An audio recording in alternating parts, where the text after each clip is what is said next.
Hola Laura, Joaquín, un gusto estar en conjunto con usted. Pásame el celular, le pedimos al senador que nos aguarde un momento en línea, vamos a arreglar acá un tema nuestro interno de volumen, básicamente lo estamos escuchando lejos. A ver ahí, senador, nos escucha, usted nos escucha perfecto, en realidad era nosotros el tema, ¿no? Buenas tardes nuevamente, los saludamos.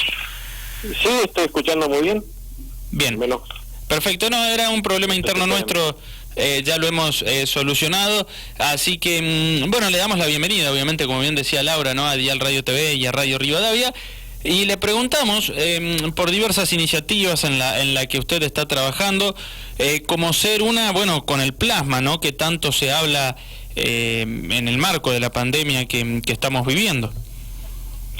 Sí, nosotros, por suerte, la ministra de Salud escuchó el pedido nuestro desde la Cámara de Senadores, en donde planteamos la posibilidad de tener como alternativa en los hospitales públicos el tratamiento compasivo, o sea, un tratamiento que se apunta a pacientes que van viendo que no quedan alternativas o que no hay alternativas terapéuticas que respondan y para la mejoría de la situación, en este caso del COVID, que se planteara la utilización en hospitales públicos. Dificultades que están teniendo sobre todo quienes quedaban internados, por ejemplo en el Hospital Chestacó, porque el Hospital Chestacó al no tener una autorización ministerial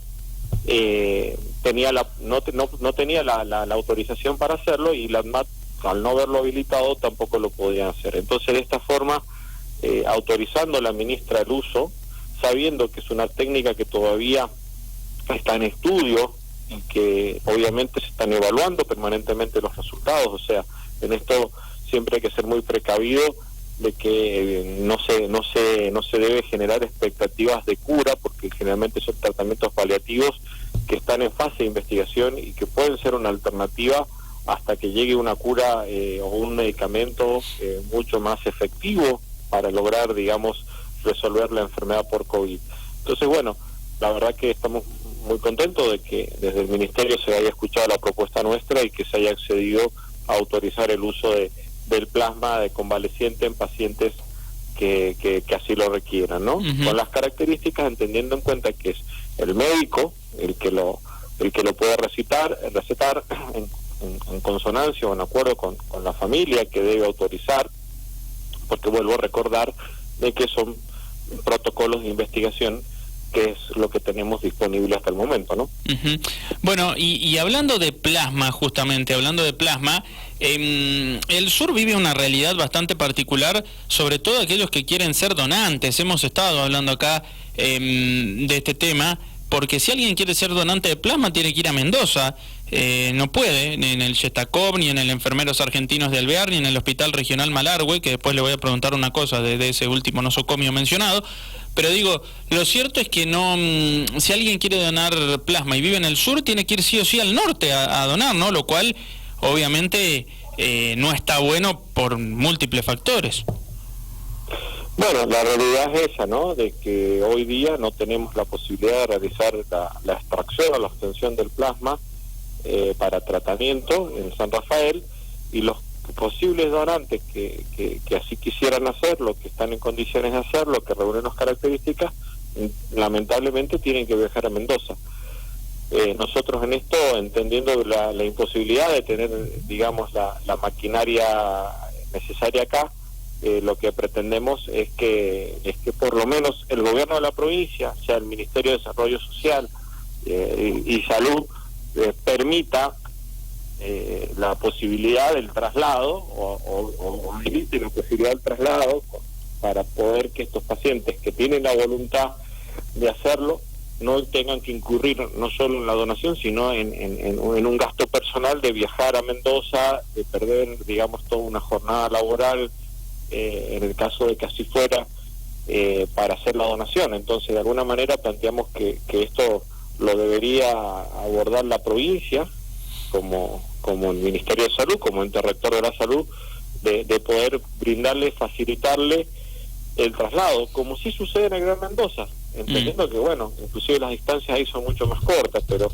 el Ministerio pone a disposición de la gente de Godoy Cruz, de Luján, de Maipú, la posibilidad del traslado al Centro Regional de Hemoterapia para poder hacer este tipo de tratamiento. Y bueno, acá en el sur eso todavía no existe y es lo que pretendemos que hagan, porque entendemos que es quizás mucho más necesario facilitar el traslado de San Rafael a Mendoza que quizás de Godoy Cruz a Capital, donde los kilómetros son mucho menores, ¿no? Uh-huh. ¿Y en qué movilidad? O sea, tendrían que disponer de una movilidad, básicamente, ¿no?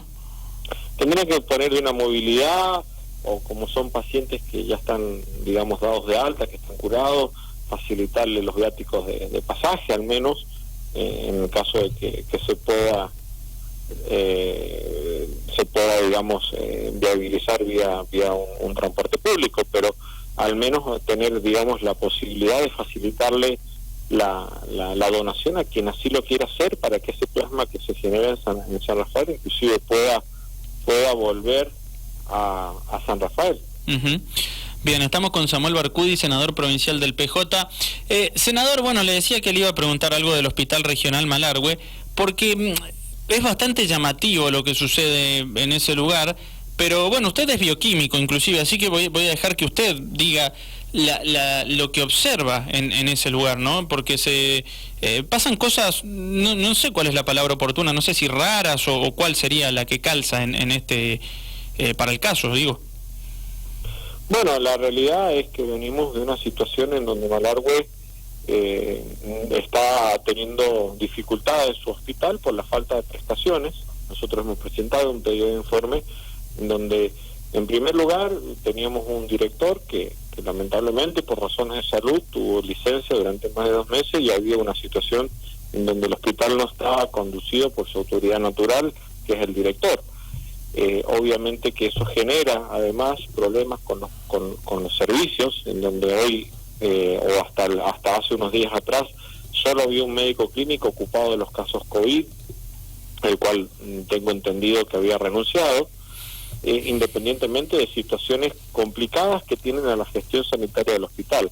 Uh-huh. Creo que esto le hemos pedido a la ministra que explique un poco la situación y que de alguna manera se ponga a trabajar en solucionarlo, porque obviamente, digamos, todo lo que no se pueda resolver en Malargüe va a terminar, que obviamente es necesario y que nadie rechaza, ¿no? Esto quiero hacer la salvedad, pero si lo podemos resolver en Malargüe, tratemos de que no venga para San Rafael, que tampoco las camas ni las prestaciones aquí sobran.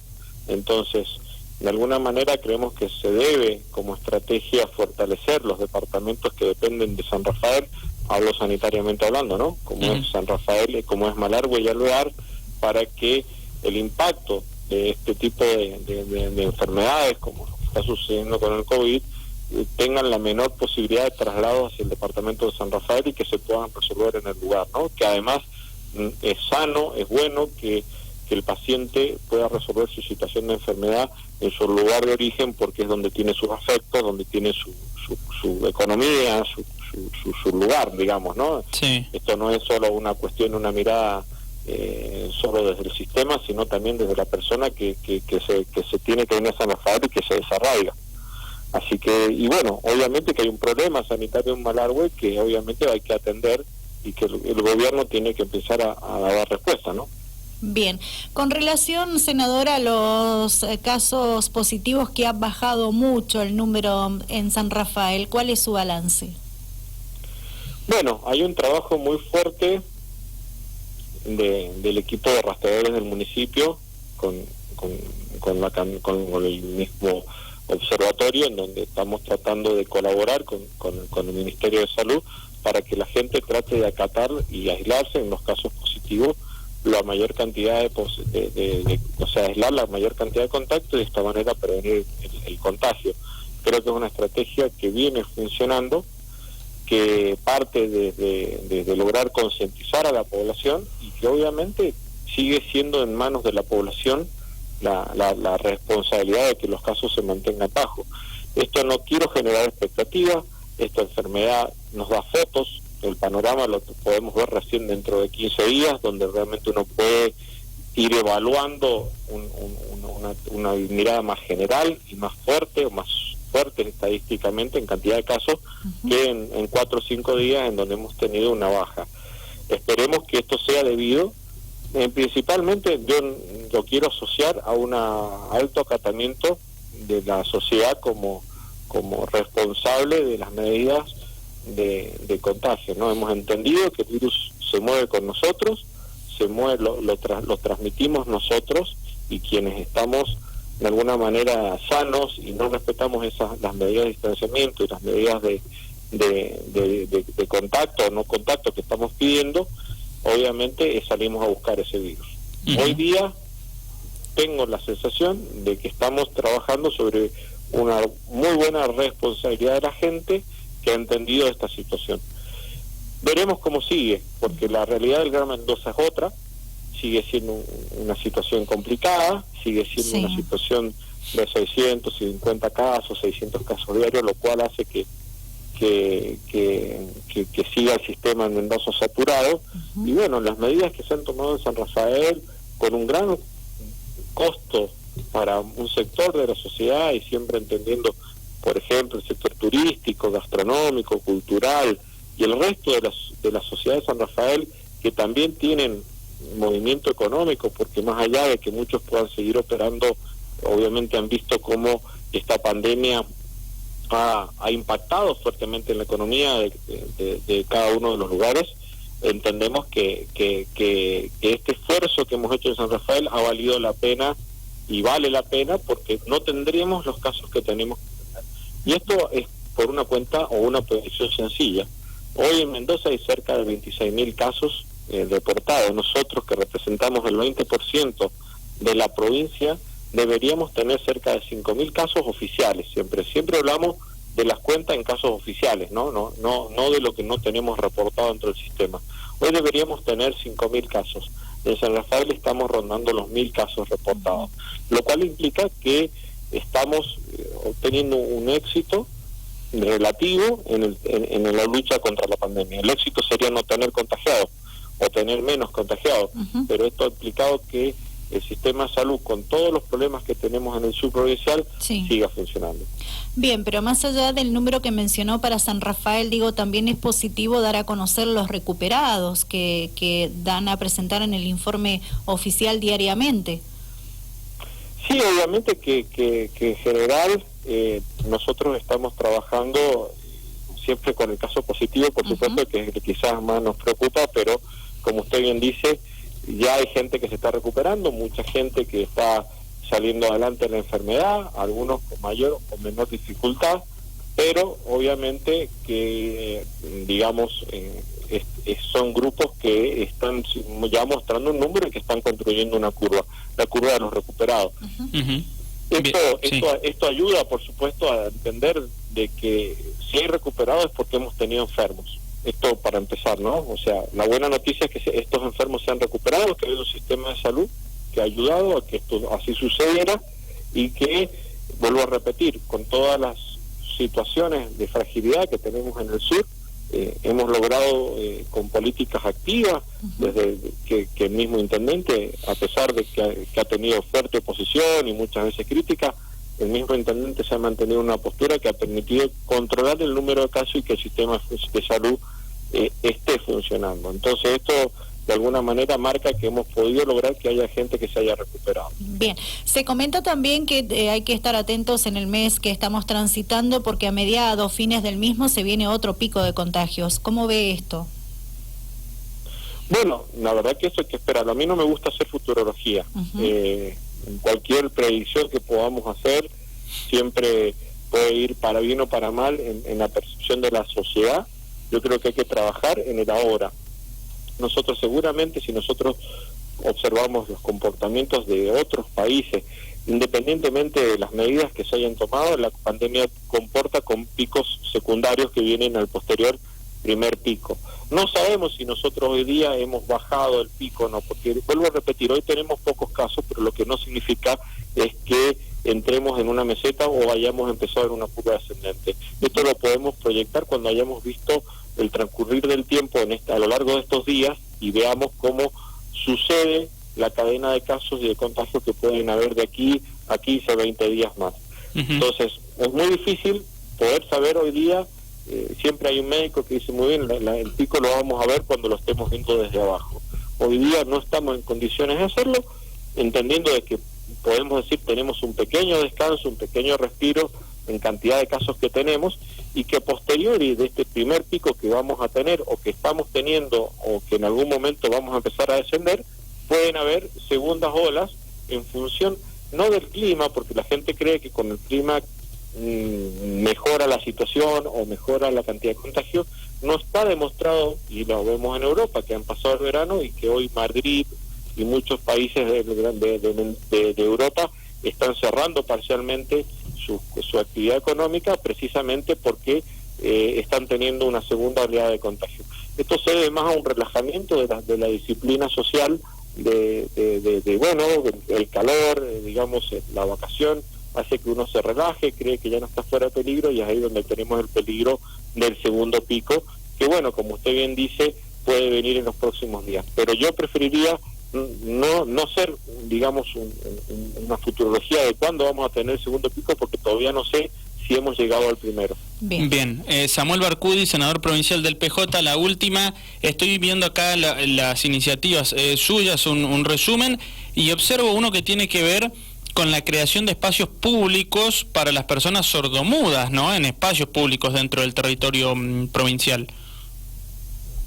Sí, la idea es que, digamos, se pueda ir trabajando con espacios inclusivos en las plazas, en donde obviamente existan, digamos, murales que contengan el alfabeto dactilológico argentino, digamos, el alfabeto de lenguas de señas, que se llama, ¿no? Para poder ir incluyendo, digamos, el lenguaje en los aspectos públicos. Ya lo hemos pedido y lo hemos logrado a través de una ley en la educación, que todavía el gobierno no está cumpliendo enteramente, o sea, es muy poco el nivel de cumplimiento, más allá de que este año la pandemia ha desbaratado todos los planes de estudio que hemos tenido, y obviamente hoy día estamos planteando la posibilidad de que se vaya agregando a los espacios públicos este tipo de lenguaje, para que cada vez sea más familiar a quienes obviamente nos cuesta más manejarlo y quienes tenemos menos capacidad de aprendizaje. El hecho de poder verlo en un espacio público, de poder, digamos, retener parte del lenguaje o del alfabeto, obviamente quienes no estamos tan capacitados, nos ayuda muchísimo, y además es un hecho de inclusión de los tantos que muchas veces solemos proclamar en lenguajes o en formas de hablar, y que en la práctica no se da, ¿no? Correcto. Bueno, Samuel, gracias por esta comunicación.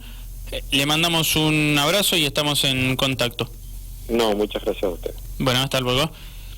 Samuel Barcudi, senador provincial del PJ, en el aire de Otra Mirada.